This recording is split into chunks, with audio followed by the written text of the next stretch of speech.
Welcome back, friends, and happy holidays. It is almost Christmas, so I am making my yearly fudge. I make this every year for Christmas, and it is very, very easy to make, so I figured this year I would share it with you. And I want to thank everybody for joining me in the kitchen today. And if you are new here, my name is Kim. But like I said, I am going to be working on a favorite dessert of ours during the holidays. It is a quick 5-minute fudge, and it is so quick to put together, and it is really delicious. My family looks forward to it every year, and it does not last. But this is one of those great recipes that if you have extra fudge left at the end of the holidays that you have not eaten, you can simply just put it in the refrigerator or put it in the freezer, and it will last for a couple months. So you could always pull it out and defrost it and have some later in a couple of months. Right here, I am just putting in two 14-ounce cans of sweetened condensed milk. It is very sticky. It's just the sweetened condensed milk, and like I said, I'm using 2 cans. They're 14 ounces. Now, I am doubling the recipe today. This will make a 9 by 13 pan. If you want to make a smaller 8 by 8 pan, just cut the recipe in half. Just use 1 can and then half the amount of chips and the other ingredients. But this is very quick and easy. So we've got our sweetened condensed milk in here. And here I just have a 24-ounce bag of semi-sweet chocolate chips. Now you want to make sure they are semi-sweet. The milk chocolate makes the recipe very, very sweet. These are not as sweet, so it makes it taste a whole lot better. I am using the whole bag, and like I said, it's 24 ounces. So if you want to cut the recipe in half, just use one of the smaller bags. It would just be a 12-ounce pack. And then I am just going to simply stir this up real quick. Just get these chocolate chips covered. And you would not believe how easy this fudge is. And it is delicious fudge. I hope everybody is ready for the holidays.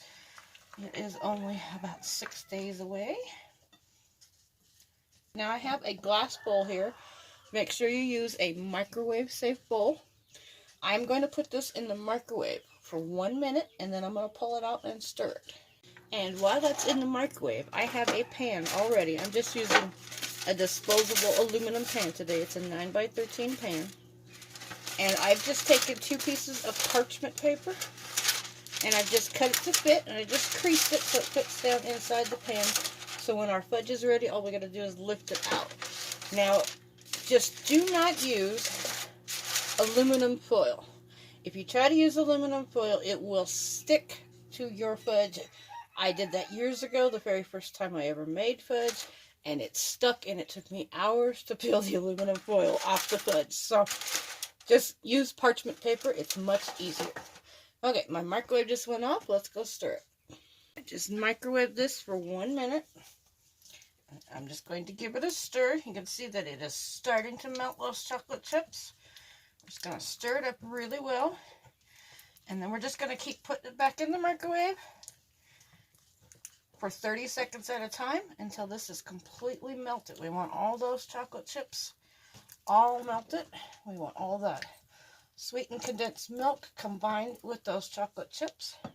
So I'm just going to put this in for another 30 seconds, and I will stir it. That was another 30 seconds. Stir this and see if it is all melted yet. Usually it'll take the first minute and then a couple of 30 seconds after that. So it usually just takes a couple of minutes. I think I'm going to put it in for some 30 more seconds.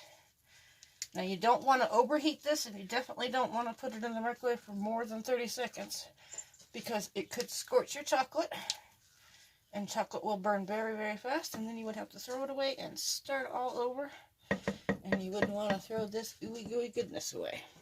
So I'm going to put it back in one more time. Okay, that is about perfect.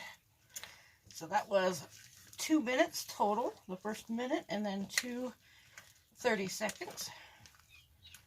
And that works just fine. Don't want to microwave it any more than that. It is already getting very thick. And like I said, I call this 5-minute fudge because it comes together so easy. Now I have my vanilla. And if everybody knows, it's from Jesse and Lisa at Lazy Days Ahead. It is the best vanilla ever that they sent me. I use it a lot. Now, because I'm doubling the recipe, I'm going to put 2 teaspoons of vanilla in here.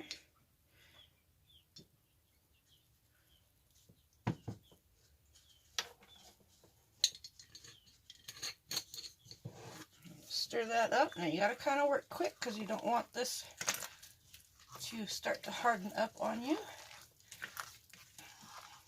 If it does harden up on you, just pop it back in the microwave for another 30 seconds.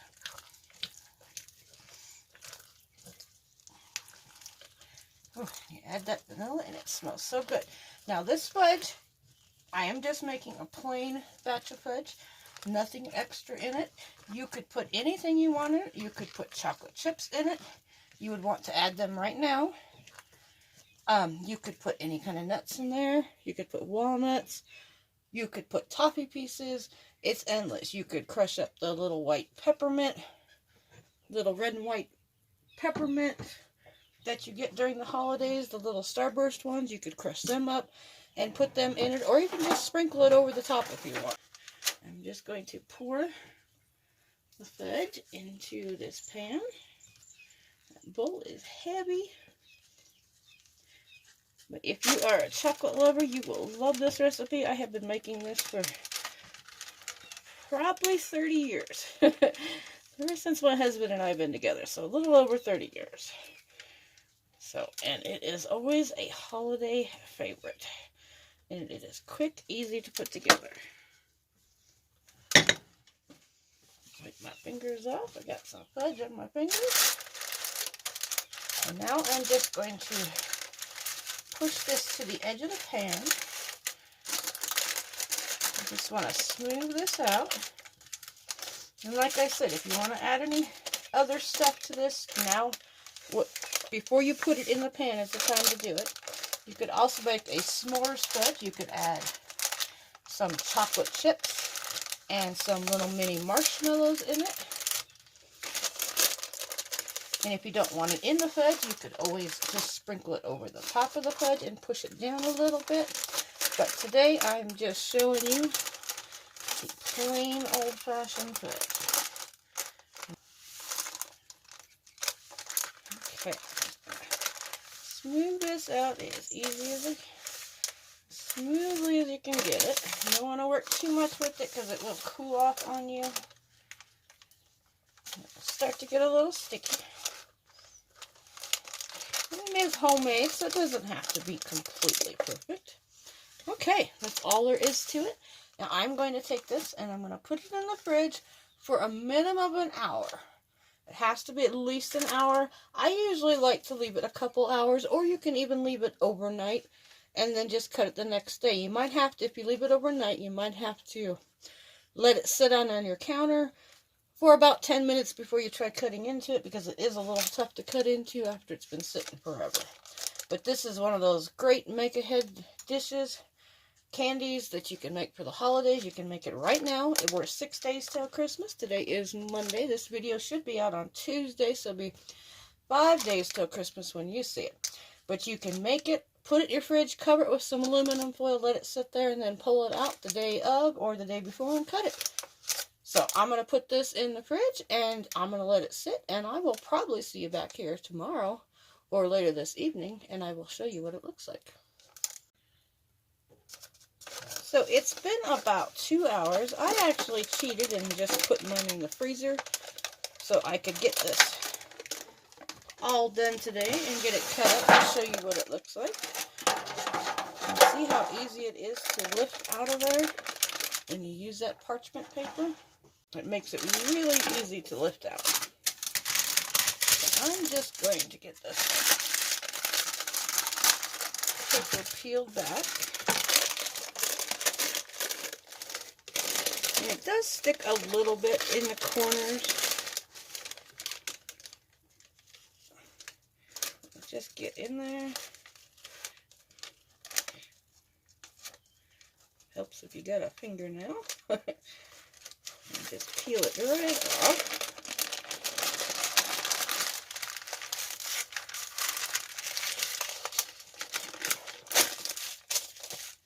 You want to make sure it's really set up before you try to cut it, because soft fudge does not cut.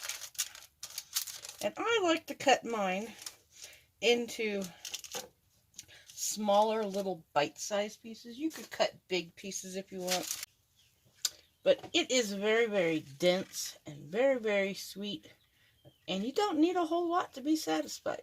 But I like to cut mine into little bite-sized pieces, because I am going to send some over to my mother-in-law for Christmas.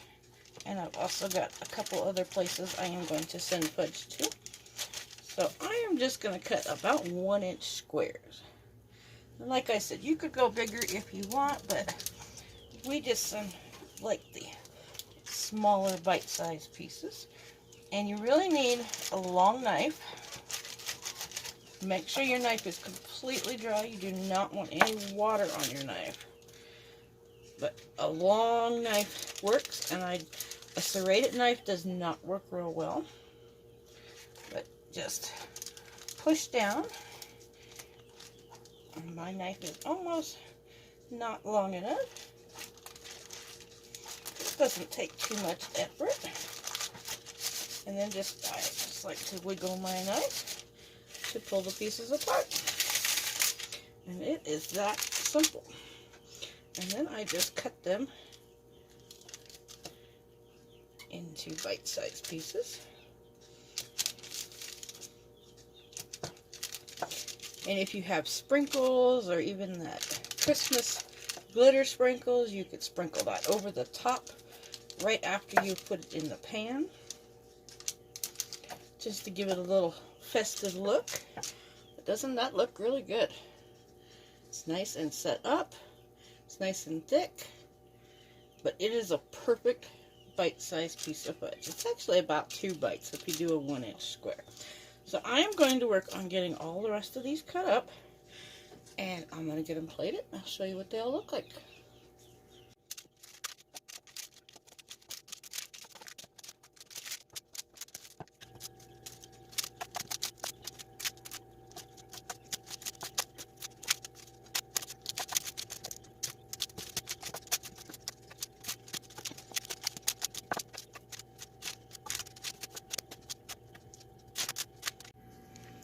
And there you have it, all on a platter. And a double batch makes a lot of fudge, as you can see. This is a really big plate, but I will be gifting the majority of this. My husband will put a little bit in the fridge for him, and I will probably only have a couple pieces myself because it is so rich and flavorful. But look at that, how easy it is. It is delicious. You can add anything to it. Like I said, you could add nuts or chocolate chips or whatever you want to it. But this is just a plain batch, just to show you how to make it the easy way. So I hope you are able to make a nice batch of fudge for your holiday get-together. So I just want to say Merry Christmas and Happy Holidays to everybody. And thank you for watching my video. And I hope this helps you. And I hope you get a chance to serve this at your next gathering. So thanks for watching, everybody. And have a great day.